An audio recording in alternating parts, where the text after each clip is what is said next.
तुम्ही सर्व माझ्याप्रमाणेच रोज रोज तीच ती भाजी खाऊन कंटाळताना मग विचार करता की चला आज रेस्टॉरंटमध्ये जेवून येऊ. पण तुम्ही घरीसुद्धा एवढी छान भाजी बनवू शकता जी की रेस्टॉरंटला सुद्धा टक्कर देईल आणि आपल्या संपूर्ण फॅमिलीसोबत कमी खर्चात ही भाजी घरीच एन्जॉय करू शकता.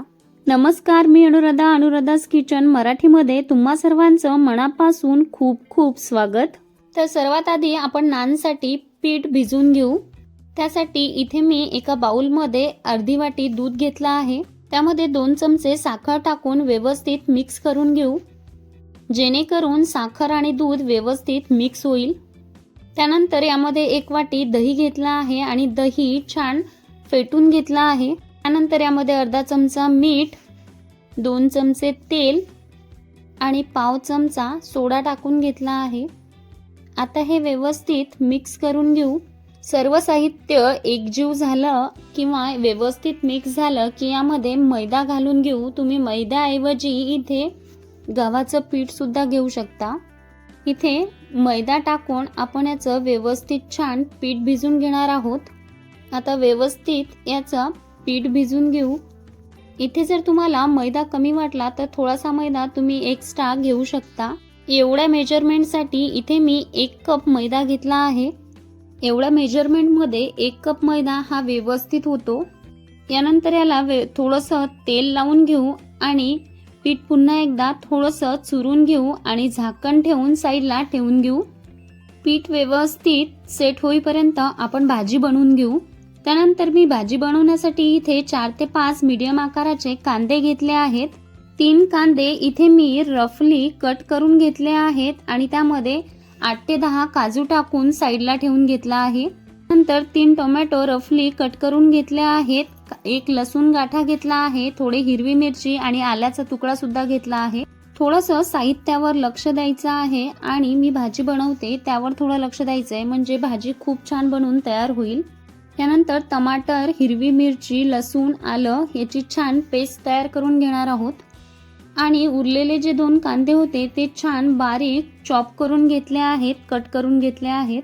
त्यानंतर एका पॅनमध्ये 1 ते 1.5 ग्लास पाणी टाकून घेणार आहे आणि त्यामध्ये रफली चॉप करून घेतलेला जो कांदा आहे आणि 10 ते 12 जे काजू घेतले आहेत ते छान उकळून घेणार आहे. 7 ते 8 मिनिटं मी हा कांदा या पाण्यामध्ये छान असा उकळून घेतला आहे. आपल्याला कांदा एवढा उकळून घ्यायचा आहे की तो व्यवस्थित सॉफ्ट झाला पाहिजे. इथे आपला कांदा आणि काजू व्यवस्थित छान शिजले गेले आहेत. आता हे एका प्लेटमध्ये काढून घेऊ आणि थंड करून घेऊ. हे छान थंड झाले की आपण याची पेस्ट तयार करून घेणार आहोत. आता एका कढईमध्ये आपण 2 मोठे चमचे तेल टाकून घेणार आहोत आणि 2 चमचे तूप टाकून घेणार आहोत. तुम्हाला हवं असेल तर तुम्ही इथे फक्त तूप घ्या किंवा मग तेल घ्या. आता यामध्ये जे काजू घेतले आहेत ते छान परतून घेणार आहोत. काजू आपल्याला लो फ्लेमवरच तळून घ्यायचे आहेत आणि काजूचा हलकासा रंग बदलायला सुरुवात झाली की आपल्याला ते काढून घ्यायचे आहेत. गॅसची फ्लेम हाय केली तर काजू जळतील आणि ते खाताना छान लागणार नाहीत, म्हणून लो फ्लेमवर आपल्याला हे काजू छान लालसर रंगावर तळून घ्यायचे आहेत. आता हे काढून घेऊ. यानंतर यामध्ये आपण काही खडे मसाले घालणार आहोत. 1 चमचा जिरं आणि हिंग सुद्धा घालणार आहोत. याचा तडका देऊन घेऊ आणि त्यानंतर बारीक कट करून घेतलेला कांदा घालून घेणार आहोत. हे आपल्याला कांदा एकदम बारीक कट करून घ्यायचा आहे. ज्यावेळेस आपण ग्रेव्ही बनवतो त्यावेळेस आपल्याला यामध्ये कांदा दिसायला नको इतका बारीक आपल्याला इथे कांदा कट करून घ्यायचा आहे. माझ्या या पद्धतीने जर तुम्ही ही भाजी बनवली तर खूप छान आपली भाजी इथे बनवून तयार होईल. छान लालसर रंगाचा कांदा होईपर्यंत आपल्याला तो तळून घ्यायचा आहे. त्यानंतर यामध्ये अर्धा चमचा हळद आणि चवीपुरतं मीठ घालून घेणार आहोत. हळद आधी घातल्यामुळे भाजीचा रंग छान येतो, त्यामुळे मी आधी हळद घालून घेतली आहे. त्यानंतर यामध्ये टमाटर, हिरवी मिरची, अद्रक आणि लसूणची पेस्ट घालून घेऊ. यानंतर काजू आणि कांदा जो उकळून घेतला होता तो व्यवस्थित थंड झाला आहे. याची देखील छान पेस्ट तयार करून घेऊ.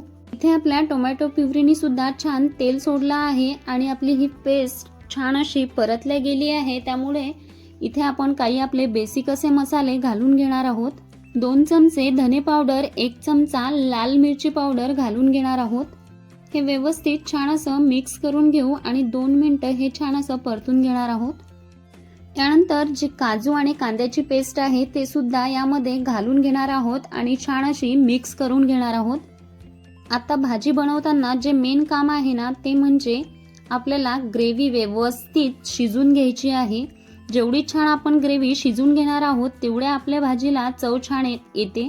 यावर झाकण ठेवून आपल्याला ही ग्रेव्ही छान शिजून घ्यायची आहे, पण मधामधात आपल्याला हे चेक करत ठेवायचं आहे, कारण यामध्ये आपण काजू घातले आहेत त्यामुळे ही खाली चिपकण्याची जास्त भीती असते. त्यानंतर यामध्ये काजू सुद्धा आपण घालून घेणार आहोत आणि अर्धी वाटी पाणी घालून घेणार आहोत, जेणेकरून आपले काजू सुद्धा छान सॉफ्ट शिजले जातील. आता हे व्यवस्थित मिक्स करून घेऊ आणि झाकण ठेवून घेऊ. मी 1-2 वेळेस मधामधात हे असं छान मिक्स करून घेतलं आहे.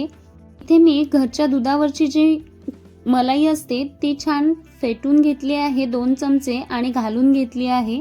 आता ही सुद्धा व्यवस्थित छान मिक्स करून घेऊ.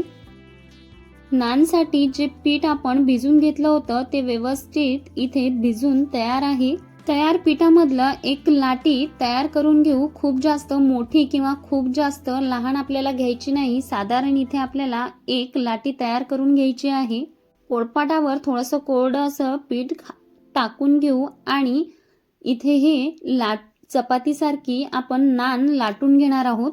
हाताने व्यवस्थित असं फैलून घेऊ आणि नंतर बेलण्याने असं छान अशी लाटून घेणार आहोत. आपल्याला असं हे गोल लाटायचं नाही, थोडंसं त्रिकोणी अशी लाटून घ्यायची आहे. नंतर यावर बारीक कट केलेला कोथिंबीर, थोडीशी कलोंजी यावर लावून घेऊ आणि पुन्हा एक वेळ बेलण्याने हे पुन्हा लाटून घेऊ, जेणेकरून हे व्यवस्थित यावर चिपकलं जाईल. जेणेकरून रेस्टॉरंटमध्ये मिळते तशी आपल्याला ही नान दिसेल. आता आपण याला उलटं करून घेऊ आणि उलट्या साईडला व्यवस्थित असं पाणी लावून घेऊ. पाणीवाला जो भाग आहे ना तो आपल्याला ताव्यावर घालून घ्यायचा आहे. आता हे तव्यावर घालून घेऊ. इथे आपल्याला तावा लोखंडाचाच घ्यायचा आहे. आपल्याला तावा नॉनस्टिकचा घ्यायचा नाही, कारण हे नॉनस्टिकला व्यवस्थित चिकटणार नाही. वर छान असे वर थोडे असे बबल्स आले की आपण याला उलटं करून पुन्हा गॅसवर छान असं भाजून घेणार आहोत. गॅस आपल्याला लो ठेवायचा आहे आणि तावा छान असा फिरून फिरून हे आपल्याला भाजून घ्यायची आहे. तावा आपल्याला सगळीकडून असा फिरून घ्यायचा आहे, जेणेकरून आपली नान व्यवस्थित छान सगळीकडून सारखी शेकल्या जाईल. तुम्ही इथे बघू शकता आपल्या नानला छान असा रंग आला आहे. तुम्ही इथे बघू शकता आपली नान बनवून तयार झाली आहे. आता यावर आपण थोडं तूप लावून घेऊ. तुम्ही इथे बटर सुद्धा लावून घेऊ शकता. गरमागरम इथे आपली नान बनवून तयार झाली आहे. ही जी तंदुरी नान आहे ही गरमागरमच छान लागते. ही थंडी अजिबात चांगली लागत नाही. आता ही काढून घेऊ. त्यानंतर एक 4 ते 5 मिनिटं पुन्हा ही असं मिक्स करून घेतलं. त्यानंतर 1 चमचा गरम मसाला, थोडीशी कोथिंबीर घालून घेतली आहे.